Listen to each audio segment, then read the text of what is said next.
Okay, so for now, we begin with topic 1 of pharmacology, which is about the basic concepts and the general principles involved about the study of drugs. So let me first um, show you the slides.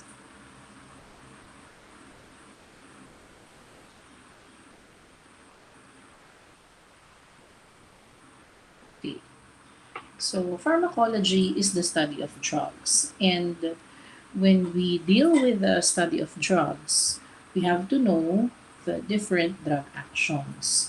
There are three phases of a drug action: the pharmaceutic phase, pharmacokinetic phase, and pharmacodynamic phase. When we talk about pharmaceutic phase, it means you dissolve the drug. It's actually the process of uh, dissolution of the drug. So, dapat lahat ng gamot para magawa niya yung action niya sa katawan, dapat in liquid form siya. In that way, doon lang siya makakakross ng cell membrane and perform its drug action. Okay? The second phase is pharmacokinetic. When we say pharmacokinetic, it is the movement of drug. Pag-andar ng gamot, pagpasok sa loob ng katawan ng tao, hanggang sa makarating siya doon sa body part na kailangan siya. And lastly, pharmacodynamic phase. It is the study of drug concentration and its effects to the body. We will further discuss each of that phases. So we begin again with the pharmaceutic phase. So again, sa pharmaceutic phase, I mentioned kanina na dapat yung gamot maging liquid form. Therefore, only drugs in solid form undergo the pharmaceutic phase. Hindi nag-undergo ng pharmaceutic phase kung yung gamot ay liquid form na. So, sino yung mga nag-undergo ng pharmaceutic phase? Tablets and capsules in particular. Okay? So, when a tablet or capsule is taken by mouth, it must become a solution. Kasi if it is not a liquid, it cannot cross the cell membrane. Hindi siya makakarating doon sa cell na nangangailangan sa kanya. Ang pharmaceutic process ay may dalawang proseso. Okay? Disintegrate, dudurugin muna ng maliliit. And yung end goal niya, to dissolve, become a liquid. So if I ask you, sino ang mas mabilis yung dissolution? Is it a tablet or a capsule? It is a capsule. Kasi when you open the capsule, parang powder form na siya. Mas madali siyang mag-dissolve kesa yung tablet na mag-disintegrate pa muna, dudurugin muna for it to become liquid form. Okay?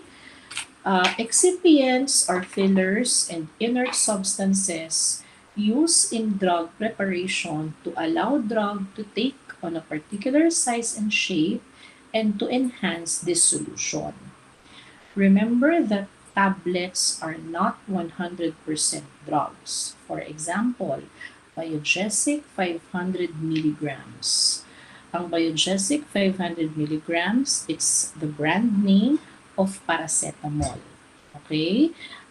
That orange tablet, no? Alam naman yung lahat yung itsura ng isang biogesic.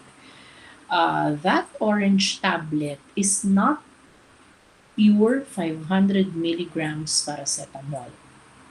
Okay? Meron siyang fillers and inert substances para mas mabilis siyang ma-dissolve at maging liquid. Okay? By the way, as we go through this lecture, I will be mentioning several drugs at ngayon pa lang, you should be familiar with this drug. So, unang-una ko nang binanggit yung biogesic or paracetamol. Okay, so ano ang biogesic or paracetamol? It is a drug that is considered an analgesic and an antipyretic. So, analgesic siya, pwede siya for pain, pero hanggang mild to moderate pain lang. Antipyretic siya kasi pwede siya na pampababa ng fever. Okay? Or pangtanggal, pang-relieve ng fever. Alright. Next are drug additives. Drug additives are potassium and sodium as an example, and they increase absorbability of a drug. Ano ba yung ibig sabihin ng absorption? Pag sinabing absorption, dapat yung gamot from the moment na makarating siya doon sa from the moment na nag-enter siya sa katawan ng tao, makakarating siya doon sa body fluids. Dadaan siya particularly in the plasma of blood. So, kung ikaw ay nag-take ng tablet or capsule, sa GI tract yun nag-enter. Kailangan ma-absorb siya papunta ng bloodstream. At doon sa bloodstream, hahalo siya sa plasma. And from there, magta-travel siya, makakarating siya sa cell at as it crosses the biological or the cell membrane. Okay? Now, for absorption to happen, there are some drug additives in tablets or capsules. Generally, most drugs are easily absorbed because of the gastric acid environment of our stomach, except penicillin. Okay, so I will write here again, penicillin. Ang penicillin is an antibiotic. It's an antibacterial. At yung penicillin na yan, compared to other drugs, ay hindi masyadong na-absorb sa acidic environment ng stomach. At dahil doon, dinadagdagan ng potassium and sodium ang penicillin. So minsan meron tayong maririnig na mga gamot na ang gamot ay penicillin potassium or penicillin sodium. Okay? So yun yung drug additive. Kaya siya nilagyan ng drug additive to increase absorption of penicillin. Okay? Rate limiting. It's the time it takes the drug to disintegrate and dissolve to become available for the body to absorb. Obviously, ang liquid drugs, mas mabilis ang rate limiting compared to the solid drugs na mas mabagal ang rate limiting kasi i-disintegrate mo pa siya at i-dissolve mo pa siya. Among the solid drugs, sino ang mas mabilis ang rate limiting?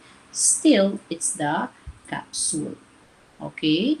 Para maging solution siya at ma-absorb nga ng katawan. Again, pag sinabing absorb, the drug should readily reach the blood plasma in particular, so it can travel within the bloodstream and reach the cell by crossing the biological cell membrane. Okay, binanggit ko din kanina na most drugs are very favorable sa pag-absorption kasi merong gastric acid yung stomach, except penicillin, kaya may drug additive. But aside from that, let us consider the age of person, the very young and the very old. These are people who have less gastric acidity. Yung mga sobrang bata, tsaka yung mga sobrang matatanda, because of their less gastric acids, no, their gastric acids are slightly higher in pH. Because of that, normal sa kanila na lesser yung absorption capability ng kanilang katawan. Okay? Next, enteric-coated drugs resist disintegration in the gastric acid of stomach. So disintegration does not occur until it reaches the alkaline environment of the small intestines. These enteric-coated drugs remain in the stomach for a long time. Therefore, yung effect nila is delayed in onset. So, meron kayong mga tablet or capsules na dapat alam nyo kung enteric-coated. Ibig sabihin lang nun, itong mga gamot na ito ay may coat. Okay? At yung coat na yon, hindi sila madi-dissolve, hindi sila madi-disintegrate kapag nilunok mo yung gamot at dumating ng stomach. Kahit may acid doon kasi nakakoat yung gamot, intact pa rin siya. Pero pag nakarating yung gamot dun sa next part ng GI tract, after the stomach is the small intestine. Yung small intestine, ang environment na dyan ay alkaline. And when the environment is already alkaline, doon mangyayari ang disintegration, dissolution, and then next, yung absorption. So, simple lang yung dahilan. Kapag ang gamot ay enteric-coated, dapat nadidisintegrate siya sa small intestine. Otherwise, pag na-disintegrate siya sa acidic environment ng stomach, hindi magiging effective yung gamot. So, ano yung tatandaan ng nurse kung ang gamot ay alam niyang enteric-coated? That drug cannot be crushed. Minsan kasi may mga tablet, no, na dinudurog natin, hinahalo sa liquid para mas madaling inumin ng patient, or may mga capsule na ino-open, hinahalo sa liquid. So if the drug is enteric coated, you cannot crush it because crushing it will already disintegrate it. At pag nakuha ng patient yon inside the body, nasa stomach, may gastric acid yung stomach, hindi na effective yung drug. Okay? Next, food in GIT may or may not interfere with dissolution and absorption of drugs. Dalawa lang yung usual reason kung bakit minsan ang gamot ay nakadepende sa empty or full stomach. No? Una, inumin niyo po yung gamot on an empty stomach. Pag sinabing ganon, the reason most of the time is for better absorption. Pero pag sinabi naman na inumin niyo po yung gamot on a full stomach, the usual reason is for that patient to experience less GI distress. Common kasi minsan na ang mga side effect ng gamot, sumasakit yung tiyan, GI upset, GI distress. And usually, if that is the cause, no, that's the side effect, I mean, of the drug, tinuturo natin sa patient na take that drug on a full stomach. So, empty stomach, better absorption, full stomach, less GI upset. Again, nurses should know that so that we can teach the patients kung ano mga gamot yung better for empty stomach or better for a full stomach. Okay? Let's now go to pharmacokinetic. So, kanina nabanggit na natin, pag pharmacokinetic, kinesis means movement. For a drug to be able to move inside the body and achieve drug action. May 4 na movement yung gamot pag nasa loob na ng katawan ng tao, no? So, absorb, again, pag sinabing absorb, kung saan siya pumasok, kailangan makarating siya ng bloodstream. Hahalo siya ng plasma. Okay? And then, pag humalo na siya doon sa plasma, nagta-travel na siya sa bloodstream, aandar siya, madidistribute. Saan siya madidistribute? All over the body. No? Particularly on the part of the body which could need the action of the drug. Metabolism is the biotransformation of the drug. And excretion, of course, nagkaroon ng chemical activity. And we all know that in our body, kapag may metabolic activity, may mga waste product. And the same with a drug, when it achieves the drug action, may waste product din siya. Therefore, mai-excrete siya or eliminate sa loob ng katawan ng tao. Okay, so let us now discuss these four drug movements one by one. So, absorption. It is the movement of drug particles from the GIT to the body cell. So, sabi ko nga kanina, as it enters the body through the GI tract and then going to the blood hanggang makarating siya ng cell. Kung ano man yung cell na nangangailangan sa kanya. Okay? Let me show you.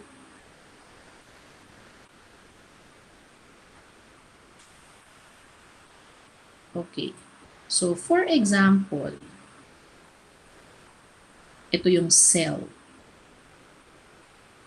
Okay? So, cell. Yan yung cell na nangangailangan ng gamot. Now, yung cell, para ma-absorb, what did I say kanina? It should enter the bloodstream. So, let's say for example, na yan ang blood vessel. Okay? So, ito yung blood vessel, nandyan sa loob yung drug. Okay? So, the drug is inside. Yung gamot, pag nandiyan na, no, kailangan makapasok ngayon siya dito sa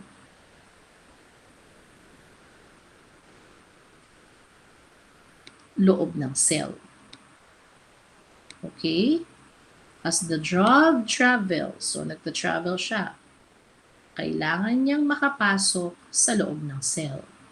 Okay? And kung i-imagine natin, for example, ito yung mouth, no? Yung bibig, kasi oral drug siya.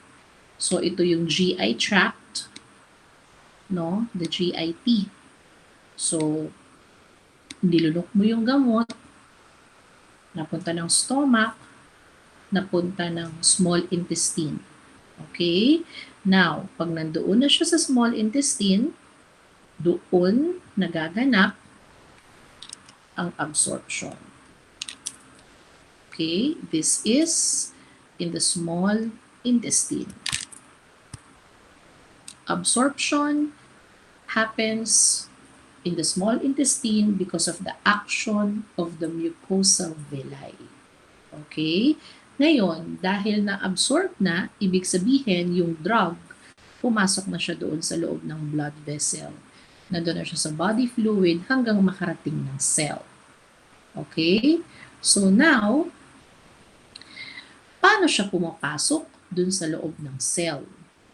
Tatlo yung posibleng dahilan or tatlo yung posibleng paraan. Passive absorption, active absorption, or pinocytosis. Pag passive absorption, simple lang. By principle of diffusion. From an area of a higher concentration, andito kasi yung mga gamot, to an area of a lesser concentration. So, readily pumapasok yung cell. Okay? Pero kapag active absorption, hindi agad-agad pumapasok yung gamot inside the cell. Hindi agad-agad pumapasok yung drug particles inside the cell membrane. It needs a carrier. The carrier could either be an enzyme or a protein so that the cell, or I mean the drug particle or the substance carried by the blood can pass through the cell membrane. And last, yung pinocytosis, if the cell is here, the cell will just engulf the drug. Okay? So, si cell mismo, kung nandito yung drug, si cell mismo yung nag-e-engulf dun sa drug. So, yun yung pinocytosis. Okay? Drugs that are lipid soluble and non-ionized are absorbed faster in the GIT than water soluble and ionized drugs. Okay? So ngayon, babalikan natin to. Ito yung cell membrane. Okay? Cell membranes are lipid soluble. Kaya, kung lipid soluble din yung gamot, madaling-madali siyang makakapasok sa loob ng cell. Alright? Pag sinabi namang non-ionized, ito yung mga drugs na hindi siya charged. Neither positive or negative charge. Okay? Therefore, if a drug is water soluble, mahirap siyang makapasok. Kasi lipid soluble yung cell membrane. Kaya yung kanina kong pinapaliwanag na lipid-soluble drugs that readily enters the cell, it enters the cell simply by passive absorption. At yung sinasabi ko naman na ang gamot ay water-soluble, lipid-soluble ang cell membrane. So, dahil water-soluble siya, para makapasok siya ng isang membrane na lipid soluble, kailangan niya ng carrier. No? At yun ay mga gamot na nag-undergo ng active absorption. Okay? So now, let me give you an example of a drug na dinidescribe itong second sentence na ito. And that drug is aspirin. Okay, aspirin is an NSAID. It's a non-steroidal anti-inflammatory drug. And ang gamot na ito ay pwede na analgesic or pwede na antipyretic. Okay? But aside from its anti-inflammatory action, siya din ay may anti-platelet action. At pag sinabing anti-platelet, no, siya ay nag-cause ng pagkalabnaw ng dugo. Kaya kanino pwedeng ibigay ang aspirin? Doon sa mga patient na post-MI or post-CVA. Pag sinabing MI, nag-heart attack, na ang dahilan may nag-clot na blood. Pag sinabing CVA, na stroke, na ang dahilan may nag-clot din na blood. So, itong mga patient na ito na stroke or na heart attack, tapos yung cause kasi may nag-clot na blood dun sa may heart o dun sa may brain, no? Binibigyan sila ng aspirin because aspirin thins the blood para hindi na ulit magkaroon ng susunod na attack. So aside from being an NSAID, meron din siyang anti-platelet activity. Okay? Another thing that you need to remember about aspirin, you have to be very cautious when giving aspirin to children. Okay? Because children who take aspirin because there's probably a viral illness. Kasi 'di ba, pwede siyang analgesic, antipyretic kasi may anti-inflammatory effect siya. Children who take aspirin can possibly have or associated with the development of Reye's syndrome. Reye's syndrome is acute hepatic encephalopathy. Pag merong acute hepatic encephalopathy, affected yung liver, affected yung brain. Delikadong sakit siya na nagkukos ng problema sa atay at sa brain ng bata, and usually associated with giving aspirin to children. Kaya ngayon, hindi na siya ibinibigay sa bata. Okay? So, that's aspirin. So, ang aspirin ay isang weak acid. So, going back here, it's a weak acid. At dahil weak acid siya, no, napakadali niya na pumasok ng cell membrane. Okay? Dahil doon, walang aspirin na parenteral. Walang aspirin na ibang route. Lahat ng aspirin per oren. Lahat ng aspirin oral drug. Kasi nga, karakteristik niya ito eh. Yung second sentence na yan. So, dahil dyan, napaka-bilis ng kanyang absorption in the GIT. So, all aspirin preparations come in oral form. Okay? Next is the first pass effect. Pag sinabing first pass, no, dumadaan ng liver yung gamot. Okay? Actually, majority of drugs pass through the liver. Doon kasi nangyayari ang primary metabolism. Okay? Now, meron nga lang mga gamot na sadyang may mataas na first pass. At kapag mataas yung first pass, ibig sabihin lang nun, ang daming na may metabolize doon sa liver at bago siya makarating ng systemic circulation, wala nang natira doon sa bloodstream. Okay? Examples of drugs with a first pass effect are morphine and warfarin. So, isusulat ko ulit siya dito. Morphine, warfarin. Okay, yung dalawang yan, may mga first pass yan. Okay, so si morphine dumadaan ng liver. Si warfarin dumadaan ng liver. Na may metabolize muna siya bago mangyari ito sa kanya.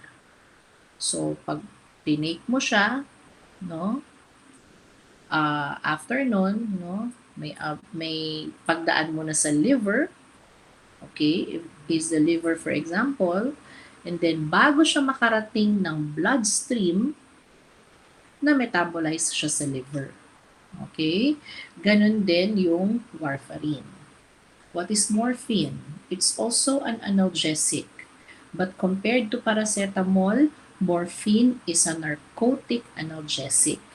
Pag sinabing narcotic analgesic, siya ay very potent. Pwede siya for severe pain. Nakaka-addict siya. No? Compared to paracetamol, na siya ay non-opioid analgesic. Paracetamol is over-the-counter. Pero yung morphine, because it's for severe pain, it's an opioid analgesic. It's a narcotic analgesic. Hindi siya pwede ng walang reseta. Ang warfarin naman, it's an anticoagulant. So, pag sinabing anticoagulant, siya ay nagpe-prevent para mag-clot yung dugo. Okay? So, yung dalawang yan, parehong may first pass.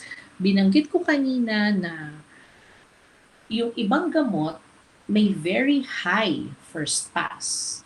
So, if the drug has a very high first pass, hindi na siya recommended na magkaroon ng oral form.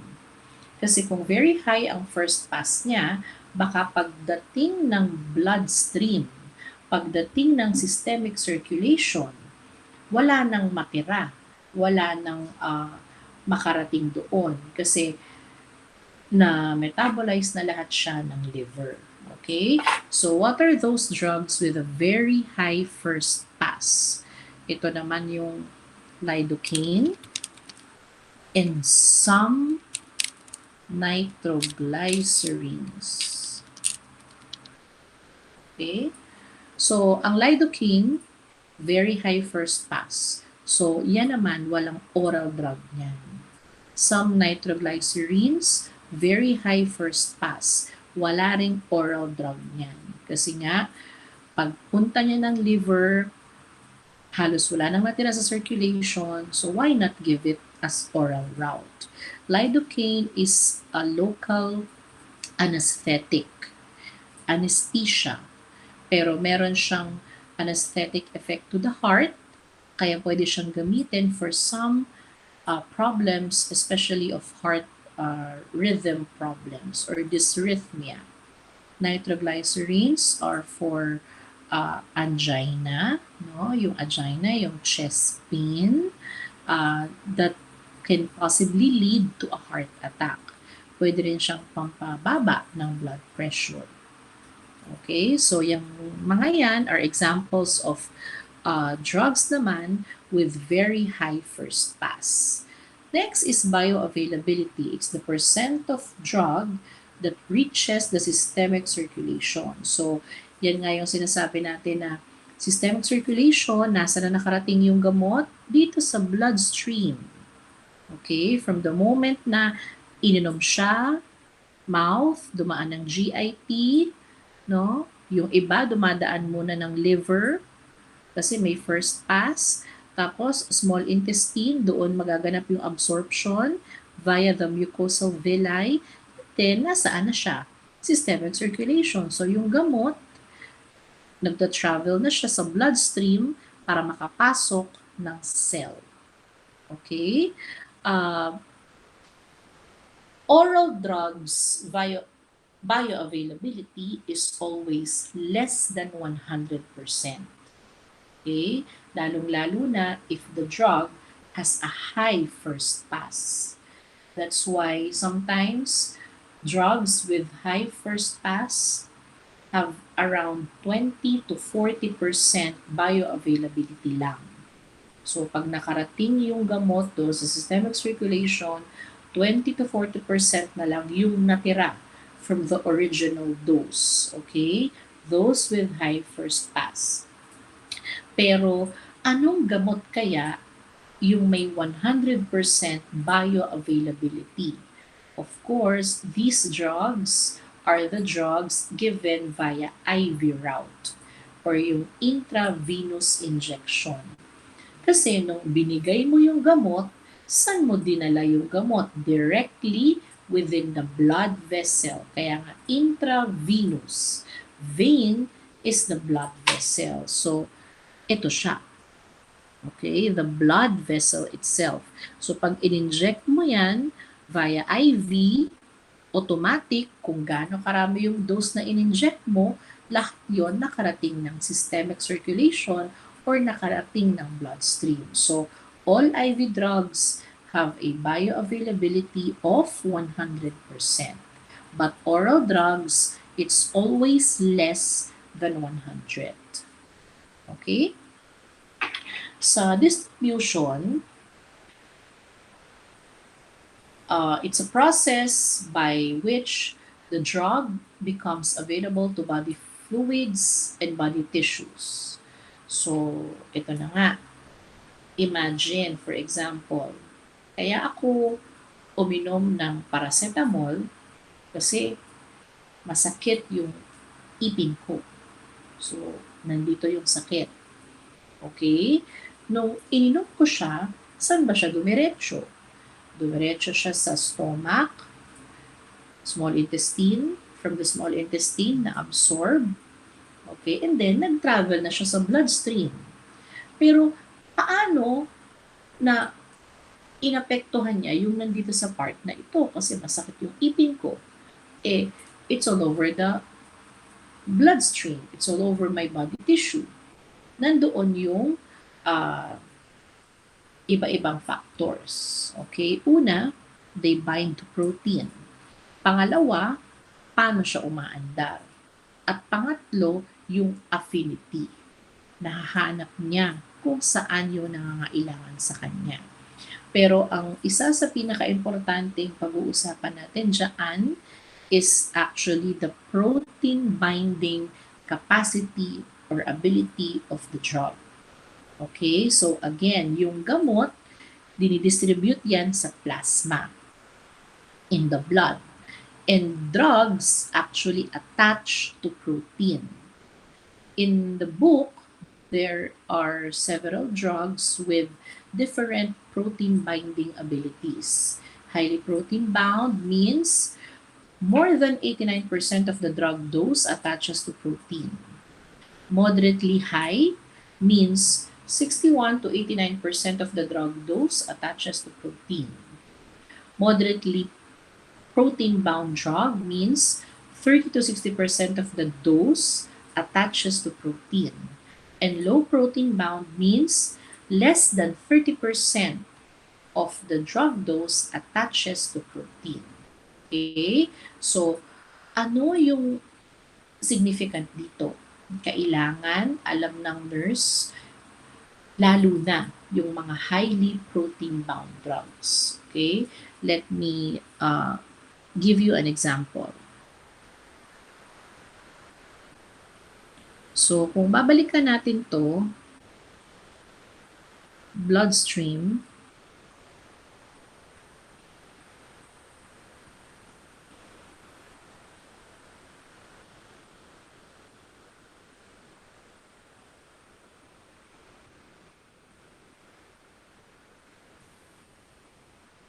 okay. So, for example, lidocaine. So, ayan na si lidocaine. Lidocaine. Na-absorb na siya. Naandyan na lahat sa bloodstream yung lidocaine. Let us also say, for example, that the lidocaine taken is 100 milligrams. Okay? Remember that lidocaine is around 50% yung kanyang protein binding ability. So, kung 50% ang protein binding ability ng lidocaine, ano ang lidocaine? Moderately protein bound. Okay, ngayon, andito yung protein.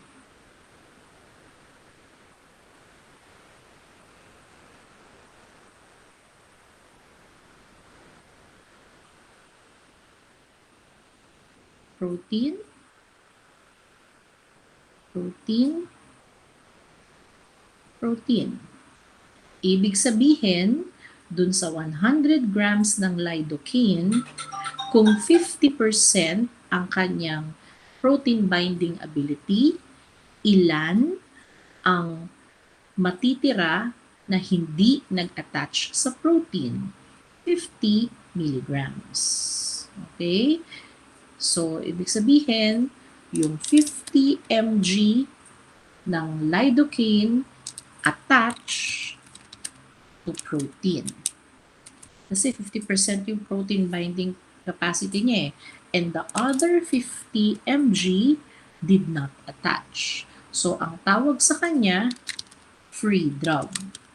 And remember, the free drugs are actually the active drugs. So, tignan nyo yung picture ko ulit, no? Lidocaine. 50% siya na protein binding. So, kalahati ng lidocaine dumikit sa protein. So, nag-attach. Yung hindi nag-attach, so ito, hindi siya nag-attach sa protein, yung kalahati. Free drug siya. And free drugs are the active drugs. Okay? At pag sinabing active drugs, sila yung nagkukos ng pharmacologic response. Siya yung umeepekto. Anong significant dito? Nurses should know very well when they administer highly protein-bound drugs. Okay? Nasa libro nyo din ang mga gamot na highly protein-bound. Pero isa sa very highly protein-bound drug is piroxicam and warfarin. Ayan, ayun na yung warfarin sa taas, no? Piroxicam is also an NSAID. Warfarin is anticoagulant. Yung dalawang yan, ilang percent ang kanilang protein binding ability? 99%. Kung 99% ang protein binding ability nila, no? Kung ito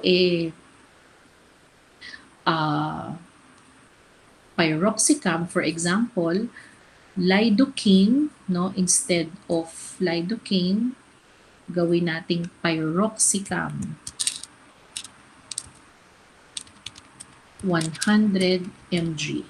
Ilan yung nag-attach sa protein? 99 mg. Ilan yung naging free drug? Kasi 99% protein binding siya eh. 1 mg. Okay, yun ang ibig sabihin nun.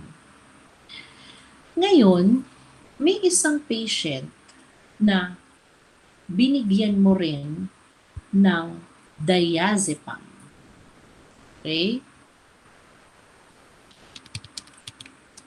Diazepam is a drug that affects the nervous system. Okay? Pwede siya sa mga anxiety, no? Pwede siyang pang-depress ng nervous system, pinapatulog ka, pinaparelax ka. So, diazepam. Ang diazepam ay may 98% protein binding ability. Kung siya ay may 98% protein binding ability at kasabay mong binibigay ito with pyroxicam na may 99% protein binding ability, anong mangyayari sa kanilang dalawa? Nag-aagawan sila ng protein. Kasi pareho silang highly protein bound drug. At dahil nag-aagawan sila ng protein, ano kaya ang pwedeng mangyari? Pwedeng yung free drug mas madami. Okay? Let me use another board.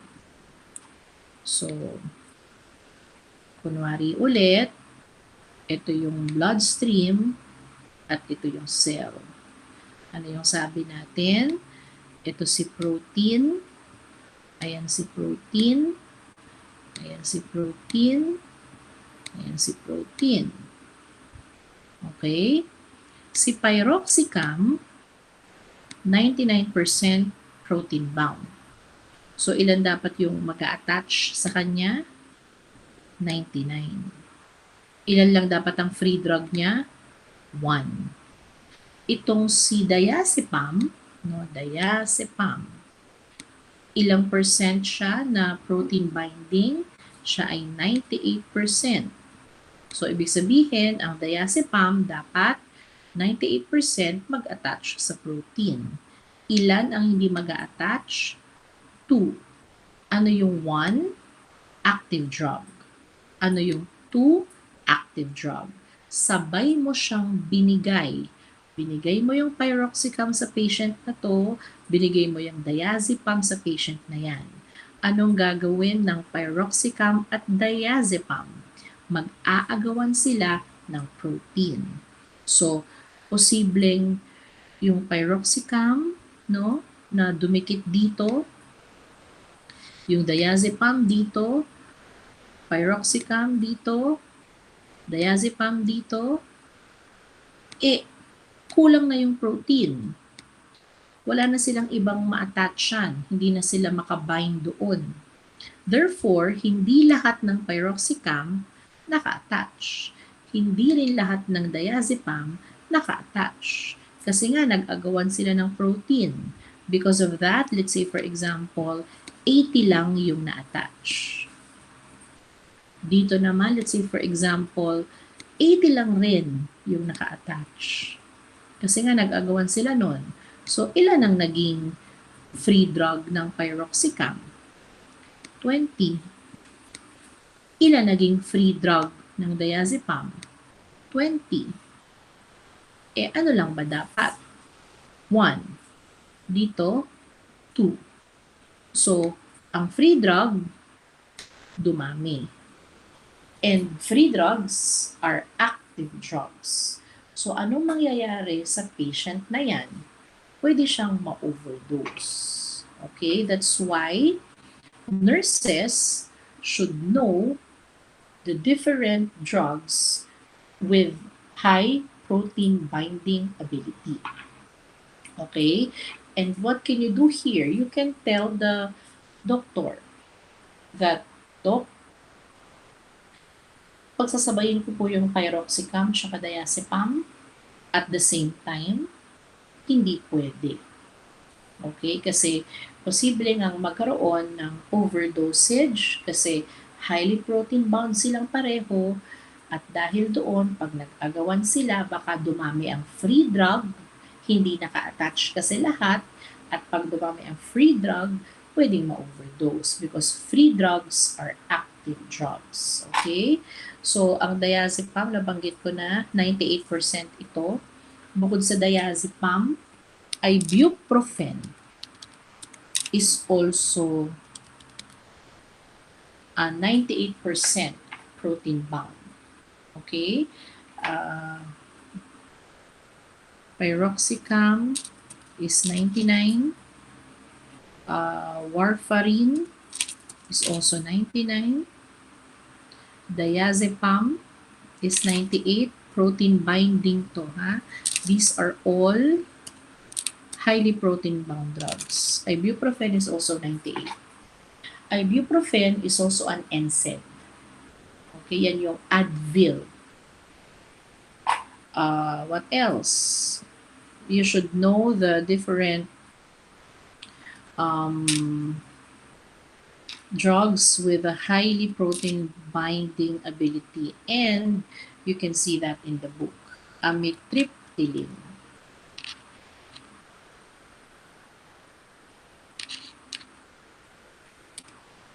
Okay, amitriptyline is 97% protein bound. Amitriptyline, it's an antipsychotic drug. Okay? Sige, I will give you other examples. Chlorpromazine, dicloxacillin, and furosemide. Pare-pareho tong tatlong to. Highly protein bound din sila. 95%. Okay? Chlorpromazine is also an antipsychotic drug. Dicloxacillin is an antibiotic. And furosemide is a diuretic. Okay? Another examples. Lorazepam,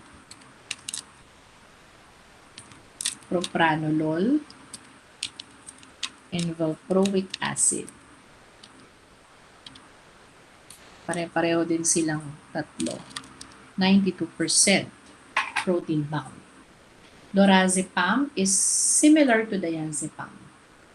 No? Ano siya? Anti-anxiety drug. Propranolol is an antihypertensive. Valproic acid is an anti-seizure drug. Okay? And these drugs, so remember them, kasama yung warfarin dito, no? Lahat yan are highly protein-bound drugs because they are more than 89. And be cautious when you give these drugs because giving them together at the same time can cause an increase in the free or active drug in the bloodstream, causing overdose. Okay? Isa pa sa tatandaan natin, no, hindi lang naman pagbibigay whether highly protein bound drug o hindi yung binibigay mo. But you know that this person is malnourished. Kung malnourished siya, therefore, lalo na kung protein, energy, malnutrition, baka dumami rin ang free drugs niya. Sino pa? The elderly.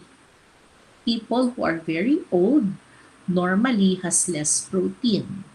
At kung ganun ulit, baka binigyan mo ng gamot na matataas yung protein binding ability, baka dumami rin ang free drug. Kasi the elderly normally has lesser protein. Okay? The third now is metabolism or biotransformation. So, ang metabolism, ito yung chemical activity, no, na ginagawa ng ating katawan kapag tayo ay nag-take ng drug. Either the liver inactivates it, no, the drug, to become a metabolite na ready for excretion, or it's either the liver activates the drug para mag-increase yung kanyang pharmacologic action. The usual site is GIT. When we talk about metabolism or biotransformation, it's important to note the concept of half-life. When we say half-life, it is the time for one half of the drug concentration to be eliminated. So, yung oras kung saan kalahati ng gamot na tinake mo, na-eliminate na, yung kalahati natira pa sa'yo. When you know this, the time it takes for a drug to reach a steady state of serum concentration can be computed. Pag sinabing steady state of serum concentration, you are dealing here with the predictive therapeutic effect of the drug. At pag sinabing therapeutic effect, gumagana siya. And usually, there are 3 to 5 half-lives para masabing equal na yung amount ng na-metabolize at na-excrete. Okay? That's why the half-life of a drug is affected by metabolism and elimination. Okay? So, this is an example. Aspirin, nabanggit ko na kanina, ang aspirin, NSAID, anti-inflammatory drug, anti-platelet din siya. No? Ang half-life ng aspirin ay 3 hours. Okay? Aspirin ay isa sa mga gamot na may short half-life. Bukod dyan, ang ibuprofen. Nabanggit ko na kanina yung ibuprofen. Short half-life din ng ibuprofen. Siya ay meron lang 2 hours ng half-life. Okay? Ang mga gamot naman na may long half-life, phenytoin and digoxin. So, let me write it here again.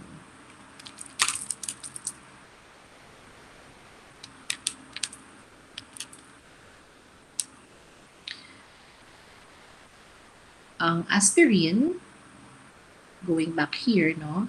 Ang aspirin, ang half-life ng aspirin is 3 hours. Short half-life siya. Ang ibuprofen, short half-life din, 2 hours. Okay? Pero yung mga long half-life, itong dalawa. Ang half-life ng phenytoin ay 22 hours. Ang half-life ng digoxin ay 36 hours. Okay, phenytoin is an anti-seizure drug. Digoxin is a cardiac glycoside. It is for congestive heart failure. Okay, so let's go back to the concept of half-life. Example, ang aspirin na 650 mg ay binigay mo sa patient. Ang half-life niya 3 hours. So let us look at this table. This is the number of half-lives. First half-life, second half-life, third half-life, and so on and so forth. Okay? The elimination time is actually the half-life. No? So, ibig sabihin nito, sa unang half-life, okay, which is 3 hours, yung kalahati ng gamot na iwan doon sa katawan ng tao, 325 mg. Kasi yung kalahati na-eliminate na. Okay, therefore, ang natira, 50%. Kaya nga siya half-life. Okay, second half-life, which is another 3 hours. Another 3 hours. So, kung ito na lang yung natitira, mangangalahati ulit siya. Magiging 162 na lang. So, ilan na lang ang natira sa katawan? 25%. Okay? Next, on the third half-life, which is another 3 hours, kaya 9 hours na siya. Yung 162, mangangalahati na naman, 81 na lang. So, ilan na lang ang natira sa katawan ng tao? 12.5%. And so on and so forth. Kaya nga siya half-life. The time it takes for the drug, half of the drug to be eliminated and the half remains in the body. Okay? Hindi kailangang maging 0% ito. 1% is enough. Ibig sabihin, ang half-life ng aspirin na 650 mg na 3 hours, 6 half-lives meron siya. Which means, in a span of 18 hours, lahat ng gamot nagamit mo na. Okay, yung metabolism ng aspirin nag-occur in a span of 18 hours. Okay, kasi na-eliminate mo, na may metabolize mo siya, so kalahati. So imagine niyo na lang yung digoxin na ang half-life ay 36 hours. Gaano kaya katagal yun bago ma-eliminate sa katawan ng tao? So yun yung disadvantage ng mga gamot na may long half-life. Hindi siya pwedeng maging maintenance dose na taon mo nang tinitake. Kasi gaano na lang siya katagal matatanggal sa katawan mo, kawawa naman yung liver mo, yung nagme-metabolize kung napakahaba ng half-life ng gamot. Okay, so please practice determining the different half-lives. So let me give you here a question. No? How long will it take for 75% of aspirin to be eliminated from my body?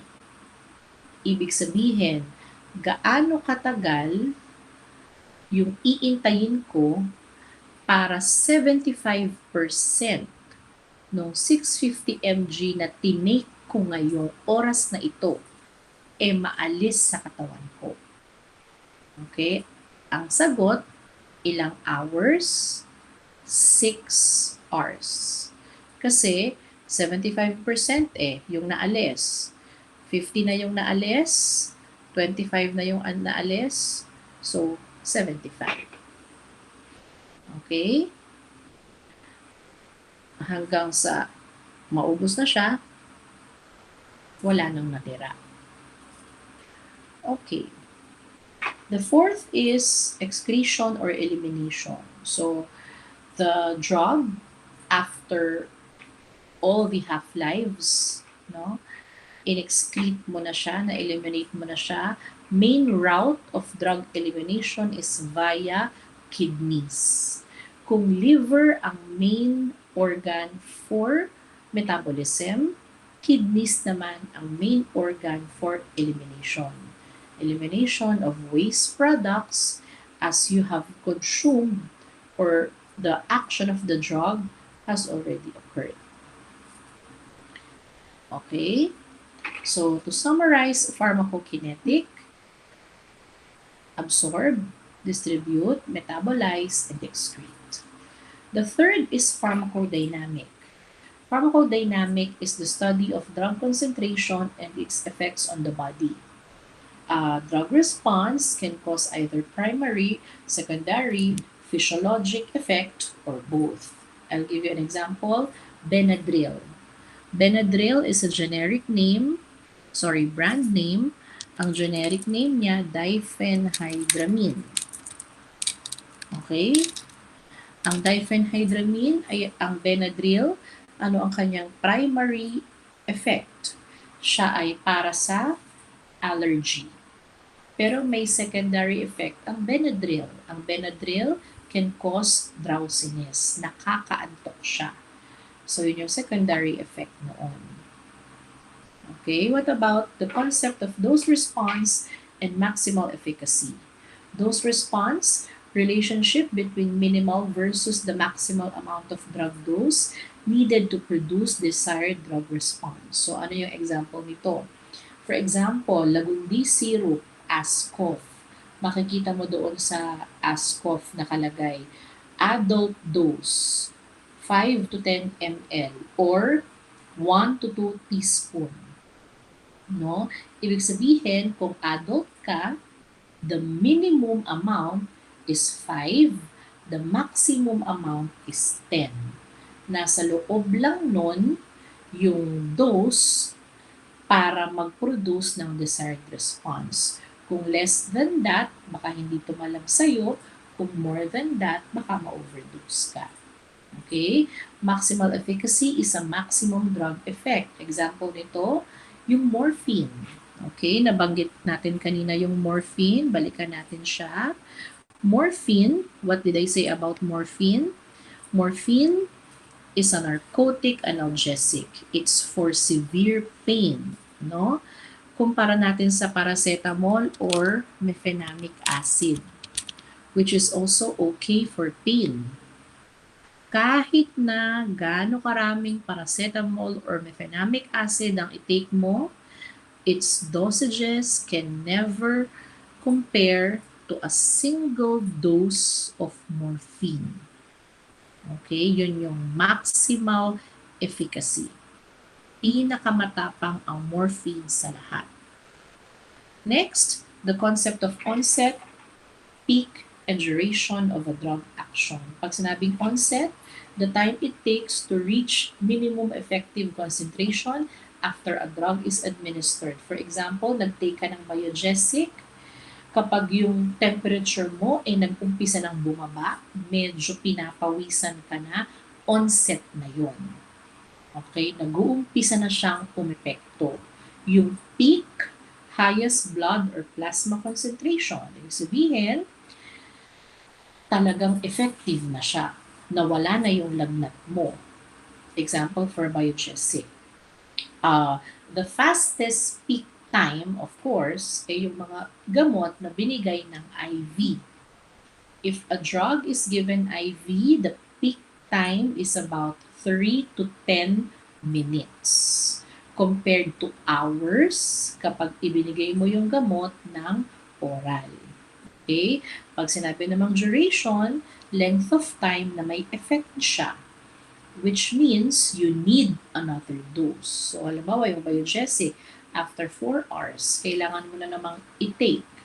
Kasi, lalagnatin ka na naman kasi yun yung duration niya. Okay? Agonists and antagonists.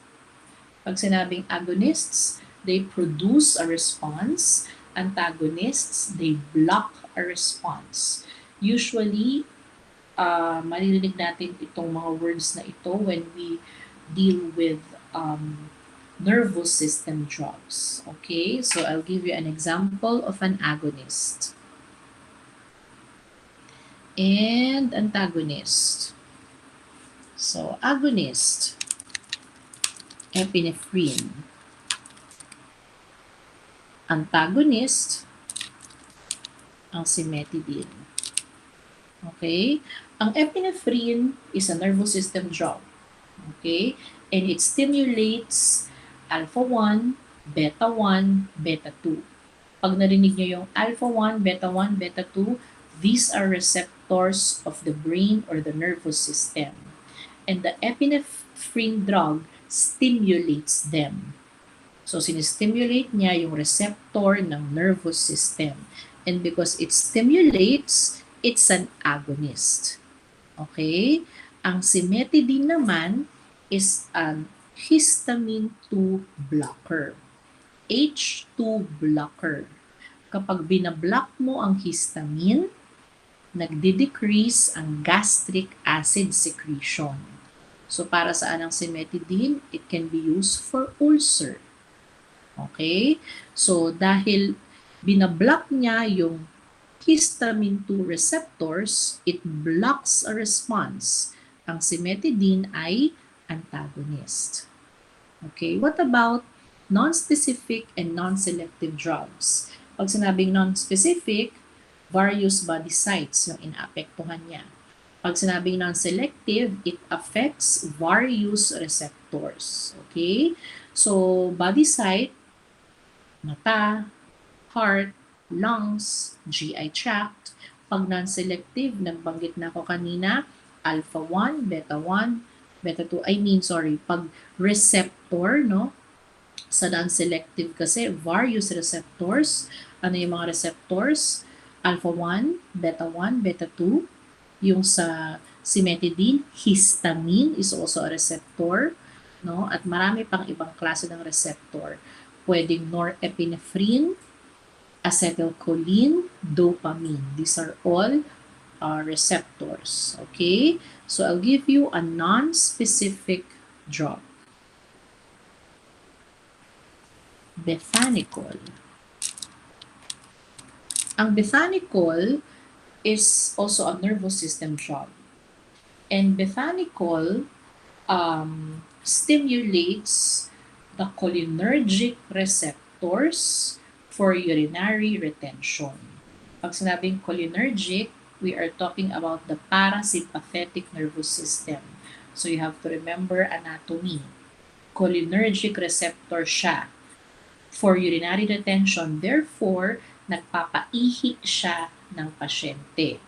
Kung siya ay may urinary retention, makakaihi because of bethanicol. Kaya lang, dahil nga cholinergic receptor siya, no, parasympathetic nervous system, hindi lang urinary tract ang pwede niyang ma-stimulate. No? Ano bang ginagawa ng urinary tract sa pupils? Ano bang ginagawa ng parasympathetic nervous system sa pupils? Pinapaconstrict niya. So, ang bethanicol, pag nag-take ka niyan para makaihi, baka mag-constrict din yung pupils ng patient. Ano pa? Anong ginagawa ng parasympathetic nervous system sa bronchioles? Kino-constrict niya. So, kung nag-take ako ng bethanicol, tapos may asthma pala ako, baka mahirapan akong huminga. Okay? Ano pa? Yung heart rate, yung blood pressure, nagde-decrease kasi parasympathetic siya, cholinergic siya, nagpapadecrease talaga yun ng heart rate and BP. Okay? Gastric acid, anong ginagawa ng parasympathetic nervous system sa gastric acid?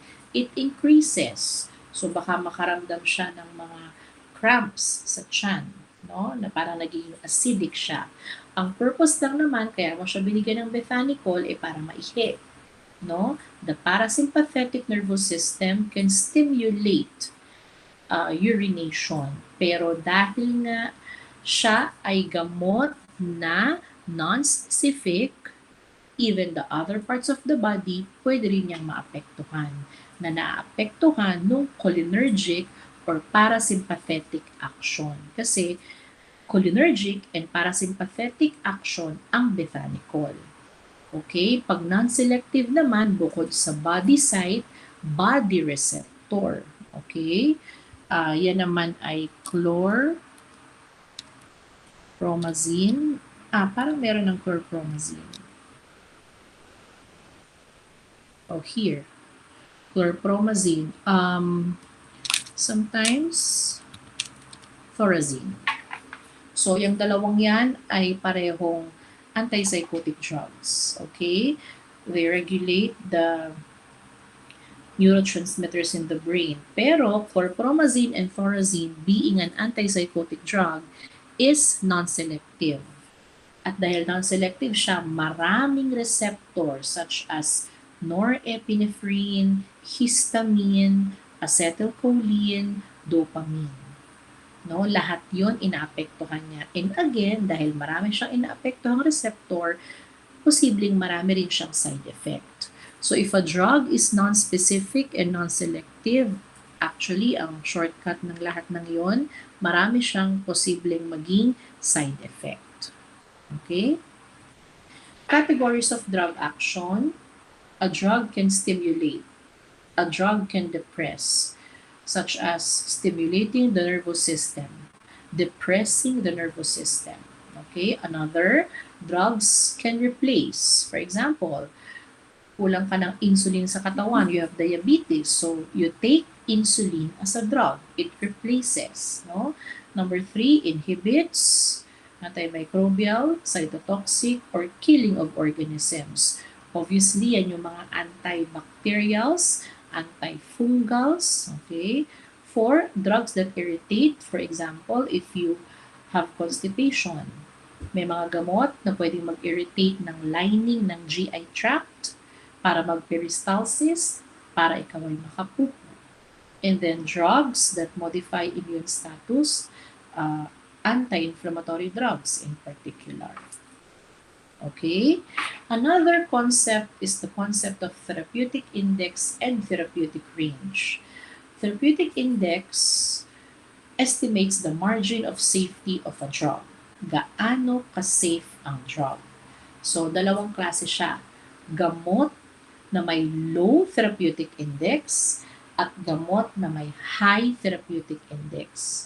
Kung ang gamot ay may low therapeutic index,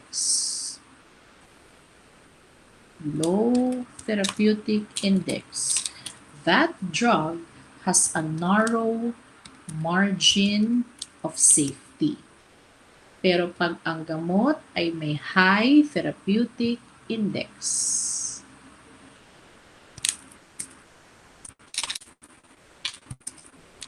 that drug has a wide margin of safety. Margin of safety. Ibig sabihin, safe yung gamot. Pero pag yung gamot, high therapeutic index, no? I mean, if the drug has a high therapeutic index, wide yung margin of safety niya. Very safe siya to take. Pero pag low therapeutic index, kahit normal yung dose, tama yung route, tama yung frequency, dahil sadyang hindi ganun ka-safe yung gamot, dapat lagi siyang minomonitor. Kasi pwede siyang mag-cause ng toxic effects even if the drug is given at the correct dosage, route, frequency, etc. Okay? Yung therapeutic range naman is just the minimum versus the maximum drug concentration. Okay? Para hindi kulang yung dose at hindi sobra yung dose. Okay? Next is the peak and the throw level. Highest plasma concentration of a drug is the peak level. No? Usually, nabanggit ko kanina, if the drug is given IV in 10 minutes or less, peak. Pero pag oral yung gamot, usually ang peak niya nasa 1 to 3 hours. Okay? Pag throw level naman, lowest plasma concentration. This is taken immediately before the next dose. Okay? Ito ay tinitake para sa mga gamot na may low therapeutic index. No? If a drug's peak level is high, if the drug's throw level is high, ibig sabihin, toxicity can occur.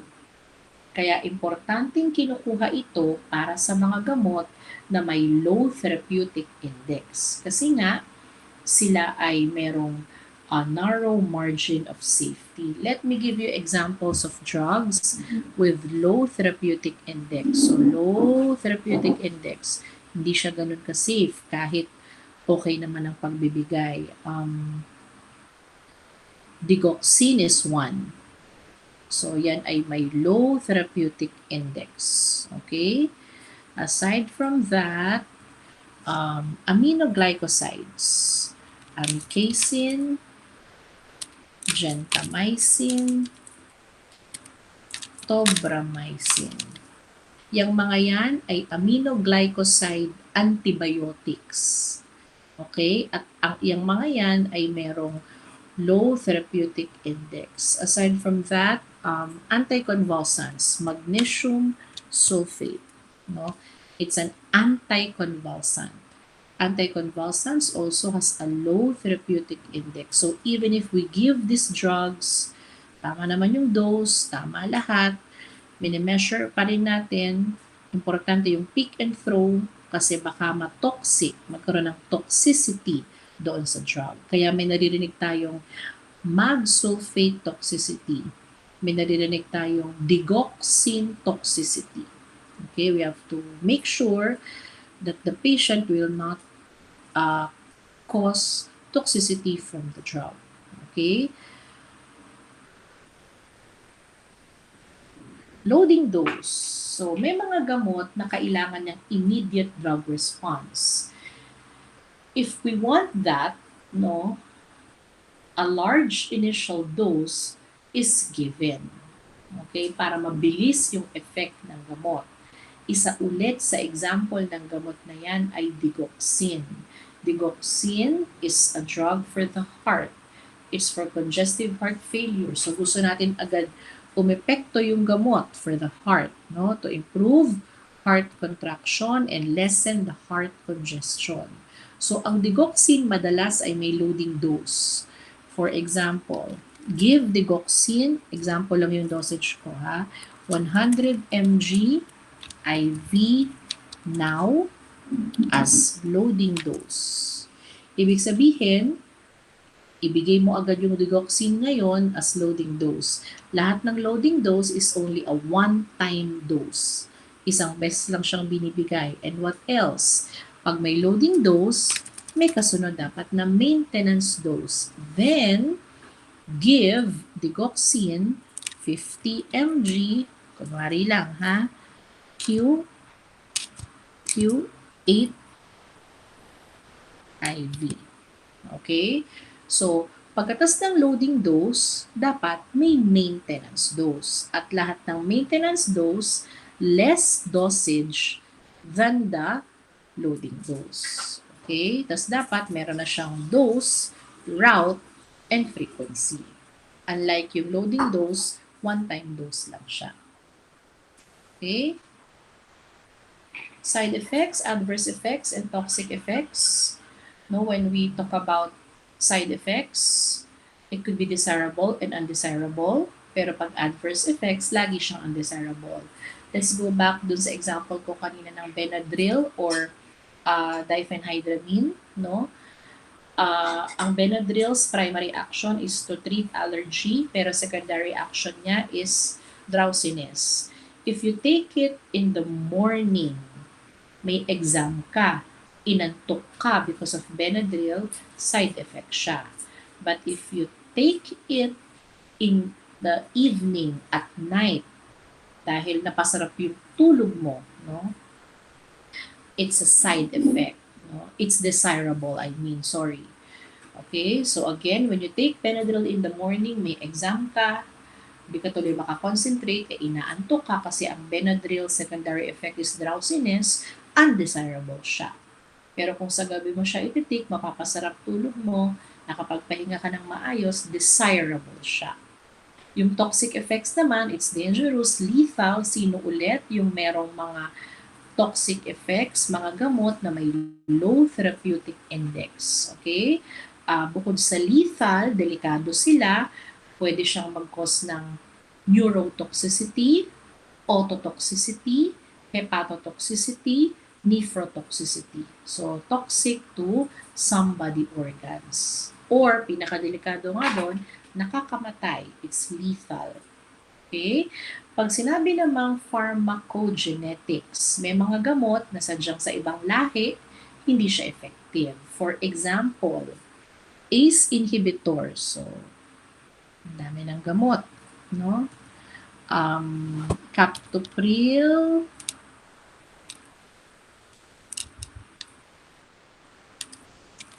enalapril. Yung mga gamot na yan, ang tawag dyan, ACE inhibitors, angiotensin converting enzyme inhibitors. And these ACE inhibitors are anti-hypertensive drugs. Meron yang pharmacogenetics kasi ang captopril at enalapril as an antihypertensive is not usually responding to the African Americans, even Caucasians. Hindi ganon ka-effective sa kanila to as an antihypertensive drug. Unlike Filipinos, effective sa atin yan. So, yun yung example ng pharmacogenetics. Okay, tolerance and tachyphylaxis. Tolerance, decreased responsiveness over the course of therapy. Drug tolerance for narcotics can result in decreased pain relief. So, meron akong drug tolerance sa morphine. Di ba, maximal efficacy yon. Pero yung patient, hingi siya ng hingi ng more pain meds. Yun pala may tolerance na siya. Or tachyphylaxis, siya yung acute tolerance. No? Rapid decrease in response to the drug. Ang mga gamot na merong tachyphylaxis, yung mga narcotics, yun nga, no? Barbiturates, drugs that are affecting the nervous system, no? Barbiturates yan. Yung for anti-anxiety drug, no? Pang-relax. Laxatives, and even antipsychotic drugs. Yung mga yan, may tachyphylaxis. Para hindi magkaroon ng tolerance sa gamot, kailangan tinatapos yung gamot. Example, antibiotics. Minsan may mga patients na kailangan binigyan ng antibiotic, tapusin for 7 days, magaling na nung ika-2 araw, hindi na tinapos. Magkakaroon ka ng tolerance. Otherwise, sa susunod na take mo ng gamot, hindi na siya magiging effective sa'yo. So, para hindi magkaroon ng drug tolerance. Placebo effect is a psychologic benefit from a compound that may not have the chemical structure of a drug effect. In-inject sa'yo, akala mo pain meds, tubig lang pala. Pero nawala yung pain, no? This is usually done in clinical drug studies. Okay? Let me stop here first, and we will continue with part 2 later on.